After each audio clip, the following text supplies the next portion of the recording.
par rapport ak le cas la procédure déjà les faits et tout ça mais j'aimerais que ñu qu'on s'entende au fait sur une chose mais aussi qu'on essaye tous de savoir que nous parlons la langue de Molière et aussi ñu jëm ko comprendre.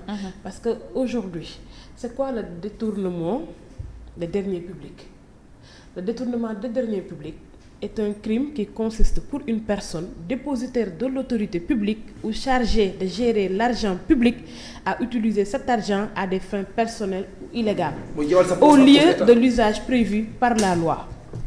Et qui peut faire un détournement des deniers publics? Soit c'est un fonctionnaire, soit c'est un élu, soit c'est un agent de l'État, wala bu nekk toute personne boo xam ne daal il est chargé wala elle est chargée de gérer des fonds publics.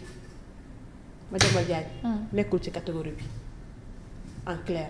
Farba Ngom nekkul ci catégorie bi bien vrai que ni il est maire c'est un élu mais nekkul ci loolu lañ koy toppee kon pour revenir encore wax que ni dossiers yii nii yëpp c'est des dossiers privés yoo xamante ni ça concerne des personnes avec des personnes morales wala des personnes physiques qui n'a rien à voir avec l'État. Madiambal Diagne c'est un éditeur c'est un journaliste am affaire ak benn entreprise.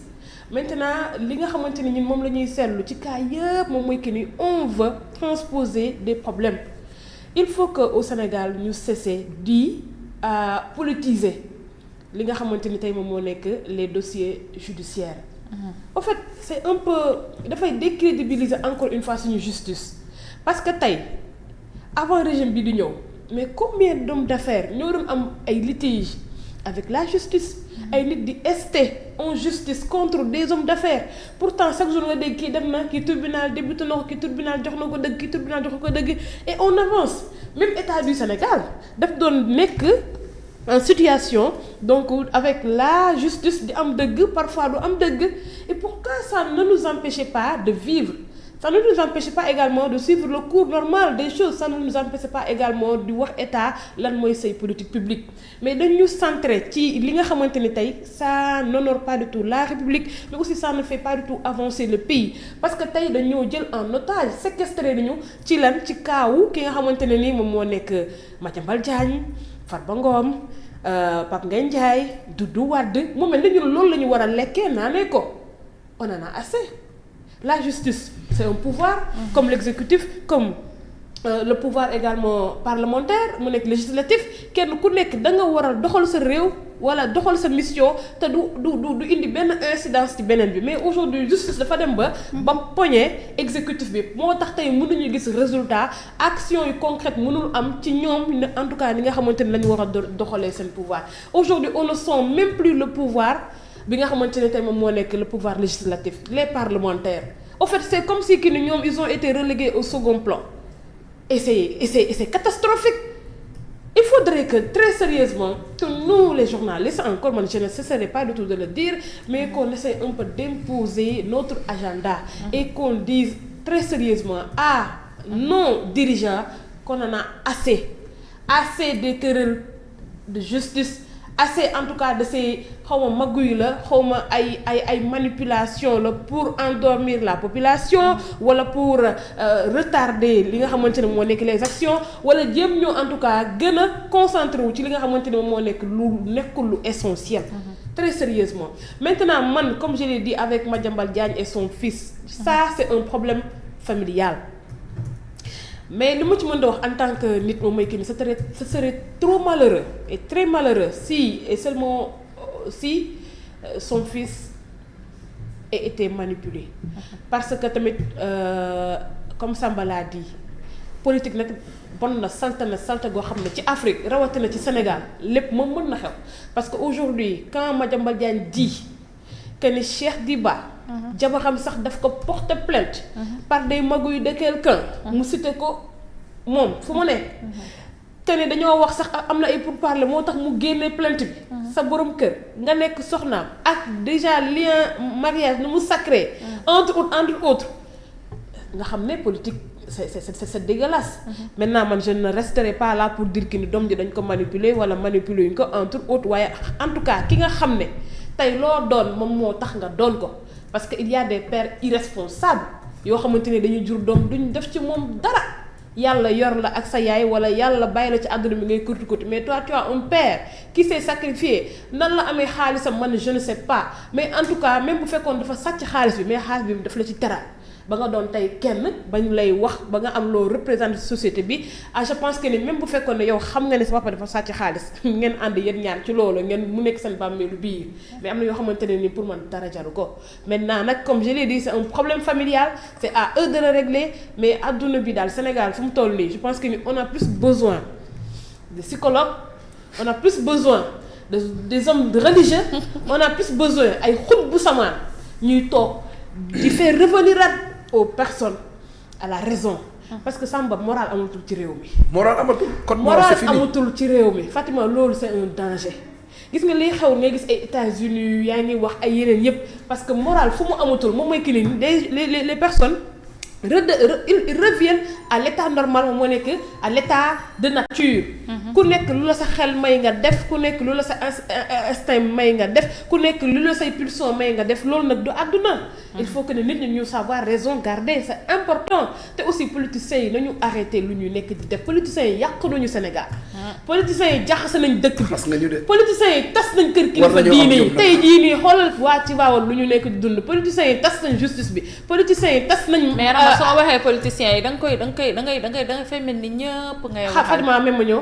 dafa mel ni ñëpp ngay wax te loolu benn catégorie politique rek la. Fatima quand on parle de manière générale. mais PS PDS deflante nañ fi lu nekk te melul woon nii. ak APR. non xaaral ma expliquer la xam nga tey sooy wax. da ngay wax d'une manière générale. on ne sera pas là pour dire que ni Fatima moo baax ci journaliste yi Rama moo bon ci journaliste déedéet on parle. pour un corps d'ensemble léegi nag ñu baax xam nañ seen bopp ñu bon xam nañ seen bopp yaa ngi comprendre mais dama ne la li nga xamante ni moo nekk du factuel la politique ak politiciens yi nga xamante ni ñoo nekk Sénégal ak ñi ñu ko war a wax ak ñi nga xam ne xam nañu seen bopp yàq nañ justice bi yàq nañ kër kilifa diine yi yàq nañ presse bi yàq nañ cohésion sociale bi yàq nañ code moral yi yàq nañu lépp loo xamante ni moo nekkoon des fondements yu nekk ci réew mi te nag li gën a dangereux moom mooy que ni amuñu lu ñu apport amuñu benn revenu bu significatif à la population ndax tabaxuñu ndax defaruñu ndax consolider wuñu dara. en fait pire comme tu l'as dit au moins sax ak ñi nga xamante ni parce que ñii ñoom déjà fii ak 5 ans yi man j'ai toujours dit que ne duñ def brique parce que amuñu programme déjà de 5 ans mënoo fi def dara ñoom déjà duñu teg brique mais xam nga ñoom ci lu ñu waroon gën a comme Diomaye lu mu waxoon essayer raffermir les liens jubale sénégalais yi faire revenir les codes moraux faire également de telle sorte que sénégalais benn bu nekk nga xam ne réew mi en tout cas au-delà de l'aspect matériel dafa am loo xam ne dañ ko fi war a jouer dañ moo échouer loolu et bu ñu continuer nii très sérieusement gis nga dinañ dem à un moment donné on va balayer tous les politiciens jël les technocrates teg leen ci réew mi ñu doxal bu ko defee ñu may jàmm ndax amuñ benn njëriñ ci société bi yàq rek lañ fi nekkee bu ñu xëyee nekk ci plateau yi di wax lu leen neex lu ñu wax gëmuñ ci dara ba pare en plus ku nekk sa intérêt man politicien wu Sénégal yi man dañ leen war a defaraat ay formation lañ la war a defaraat parce que mais ñoom ñëpp am l'école du parti déjà amatul léegi aujourd'hui man je continue à le dire et je le dis très sérieusement tey ñi nga xamante ne ñoo xaw a et je termine par là ñi nga xam ne man sax ñoo xaw a dalal sama xel démb wax naa ko Thierno tey opposition bu ñu am nii sax dañoo républicaine civilisé nañ ku mel ni Doudou Wade man bu waxee man du fa des parce que tamit kooku même bu dul politique danga koy nawloo. ah oui parce que dafa nekk koo xamante ne dafa am lu mu joué ci démocratie ay nit yoo xamante ne loolu même bu dul politique ñoom dañu jël seeni valeur mettre ko en avant.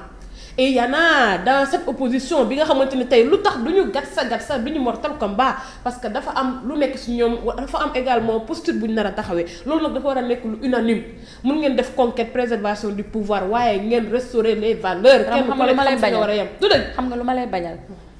la daloon Ousmane Sonko chef de parti bi muy naan su teer bi dawee diggante bii ak bii xam leen ne santatuma Sonko xam nga lu ma lay bañal.